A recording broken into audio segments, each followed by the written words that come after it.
Hey, what's up guys? Your average war gamer is back with another video of World of Warships. And today I'm going to be featuring a rare tier 9 premium battleship, the Georgia. An American battleship that has 457mm guns, only 6 of them, and obviously there is a ship that is a tier 10 ship, Rhode Island, that basically resembles to that of Georgia. All of its armor profile is almost the Georgia except the bow and stern. So it's a tier 9 premium, and I want to show you how these 457mm guns are still really good and how you can able to do so well in Georgia in even 2024. Before that, I really would recommend you to subscribe to my channel because I make daily World of Warship videos. I am looking to get to 500 subscribers, so any subscription would help me to get to that thing.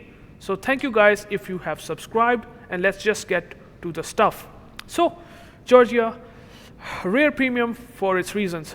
457mm guns that can overmatch 30mm guns. These are only, even though 6 guns, well, these are the guns that you typically get in tier 10 ships, and the penetration, the gun alpha damage, as you can able to show you here, which is pretty impressive. Basically these are Ohio guns, literally the Ohio guns, and that's a very renowned battleship at its tier, a tier 10 ship.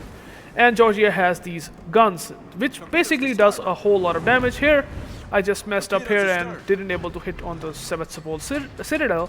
Otherwise I would have shown you how good this ship can really get. Here obviously the whole enemy team is trying to farm me here, so I just try to kite away, and that's what I exactly did. Sevastopol obviously trying to shoot me, but the thing about the Georgia is it has, well, a speed boost. That has basically 15% increase in speed, which basically makes Georgia almost as fast as almost 39 knots. Even better than Bourgogne because its base speed is also pretty good. 457mm guns. Airstrike is obviously, it's not nerfed airstrike like Musashi, so keep that in mind. 5 heals, which are basically improved heals, by the way. Like the cooldown time is pretty impressive, 37 seconds, just like Ohio. So faster cooldown, and it also have secondaries, which if I can able to show you, well, I cannot. I'm not sure if I can able to show you, but it has 11.3 kilometers secondaries, which is also pretty good. So I have the Hulsa Captain on it, and I'm playing Georgia the way it should be, a speed flanker, or trying to be in kiting position since the Schlieffen is pushing with its deadly secondaries, so I have to be very careful. Georgia armor is not the best, to be honest, just like the Rhode Island, because Rhode Island and Georgia armor is basically quite similar. So if you are not angled, and if you take any damage from AP on the broadside, well, you're going to have some issues. Well, now in this case, as you can able to see that, well, Georgia has battle cruiser dispersion with 1.8 sigma, and you can able to see what happened to that Schlieffen. Almost all the shell hits because, well, the dispersion of the Georgia is super spicy, and that's what basically makes Georgia very consistent, and that's what really makes me to play Georgia sometimes, because it's a rare ship for a reason. You can quickly heal back some of your HP because I lost quite a bit here, and now the cooldown is so short right now. It's almost now 34 seconds that I'm just quickly loading up the heal, and I'm gonna be backing up with heal again to survive myself in a even hard situation. Already tanked 1 million because the enemy team focus fired me.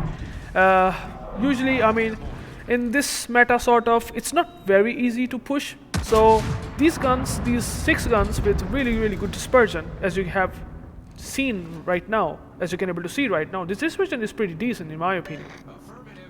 And even though my aim was not really good here, but yeah, the dispersion of the Georgia with 6 guns, 457mm guns, can basically simply overmatch cruisers, 30mm armor.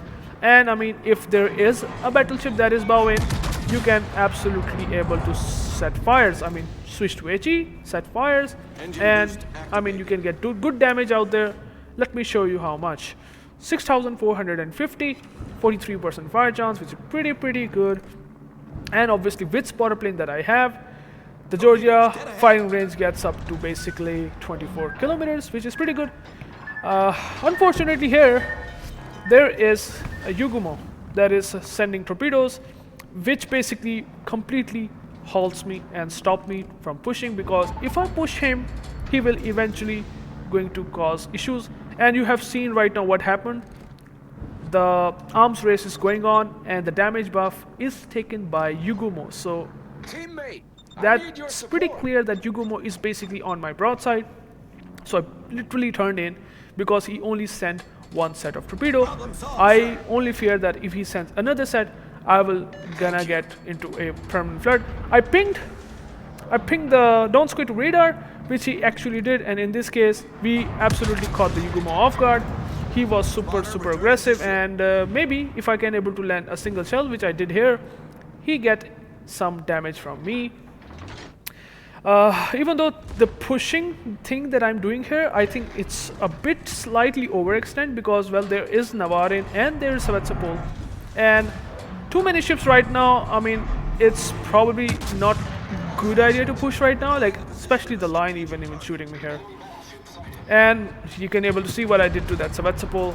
Broadside, the Citadel hit on this guy, and then you also have these secondaries blazing, and the heal also I'm using, which now have 30 seconds of action, 34 seconds of cooldown time. So very fast cooldown on heal.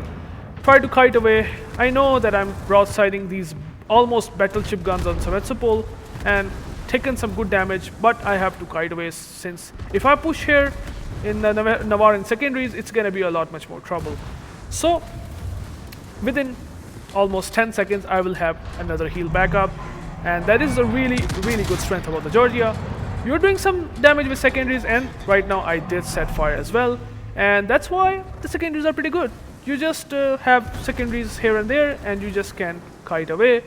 So it's pretty good right now. I heal back again, and you can able to clearly see that I just quickly healing back my HP, because I lost quite a bit by everyone shooting me here, even Sevastopol using AP trying to do some good damage, and that's why I have to pretty much on a back foot and keep running away so that they don't able to kill me. And Georgia is in kiting position, very tanky. Did 90k damage, as you can able to see.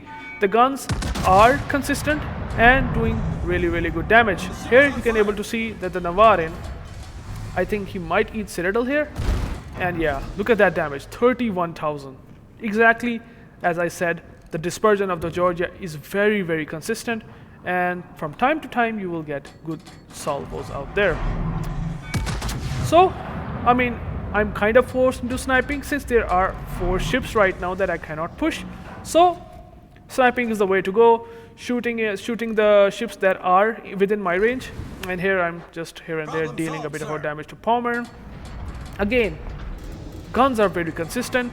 It has basically all good tools for a tier 9 ship, that it basically makes it really good. Unfortunate. I saw the torpedoes and I was my goodness, should I eat these torpedoes right now? But well, lucky me, these torps ran out. So yeah, I got quite a bit lucky here, so that's pretty good. Well, there's a Gato. I thought maybe my airstrikes would be enough to get towards him, but well, that didn't happen. So forced into sniping, shooting that Palmer, but he is now out of my firing range. But again, every tool you have very fast heals, you have spotter plane, you have speed boost, you can basically push flank to flank very quickly, you can tank good damage if you use all the heals. In this case you have seen that I have get quite a good potential damage, and that is Georgia for you. Georgia is a really good ship, even in 2024, and well, if you have this rare ship, well, you know what I'm talking about. It is really strong. Again, well, the enemy team is kinda now on the back foot, since we have gotten quite a lot of map control, and now I also got another heal from that repair party readiness, which I actually really love right now. I use basically this skill almost on all battleships because it is really good. And then that Takahashi is taking quite a lot of damage from Sherman, and the whole flank now basically in our control. The dispersion from the time to time you can able to see that it is pretty good. Shot on Navarin. I mean, my aim can be sometimes bad, but the dispersion is not. In this case, again, my aim was bad. But these guns, these 457 meter guns, they still punch super well, and the dispersion is also pretty spicy. Great damage you can able to get once you get broadsides, and you can able to do what I did here, doing some damage if I possibly able to. I mean, there is Sherman that has spotted the torpedoes, so lucky me. But the game obviously is kind of looks like that we will eventually going to win, and I have my last speed boost ready, so I'm just using it right now. And what I can able to see right now is a beached Sevastopol that I am looking to shoot around the turrets to maybe get the citadel. But again, I mean, even though the dispersion is good, the RNG can still troll you because obviously it's not absolutely pinpoint accurate. It never happens. So the Sevastopol basically survived, but not for long. He taken massive damage from possibly the Gudaliu, and after that much low HP that he has, I managed to kill this guy very quickly, and the Sevastopol is dead. Because of its arms race mood, well, we have 610 points, the enemy team is running away, and we have gotten all the caps. The Pommern is running. I pot, like, sorry, not pot. Sorry, my English guys. I'm saying that I'm shooting the Pommern here, and look at that dispersion. Very spicy. If you aim correctly, just like I did here, consistent damage, barely survived. So, very consistent ship, Georgia. If you have this ship, it's pretty much of a lucky day. By the way, if you buy Freedom of Wings container that are right now currently you can actually buy this Georgia from those containers. So keep that in mind. You actually might have a chance other than Santa crates to get this ship. 175k damage, only 20 secondary hits since I cannot able to push towards that flank. Just shooting Takahashi here, and obviously the game is about to end, and that's basically about it. Georgia, very spicy, very strong, and very good ship. Really lovely ship to play, and that's why it is a rare ship, because it is fun to play. So 1.4 million credits because I have a blue credit booster on it. Some free XP, 175k damage, very good for tier 9 game. For tier 9 ship, I would say. 1 destroyed, 2 citadels, 20 secondary hits. Team score, Georgia on top, and I was expecting that because, well, I'm fighting against some tier 10s and did good damage to them, so, well, that you can clearly able to see that it also showed in the team score in results of Georgia. So I hope you like this Georgia game. If you like the game, please comment, please like, please subscribe, and I will catch you into the next one. Peace out.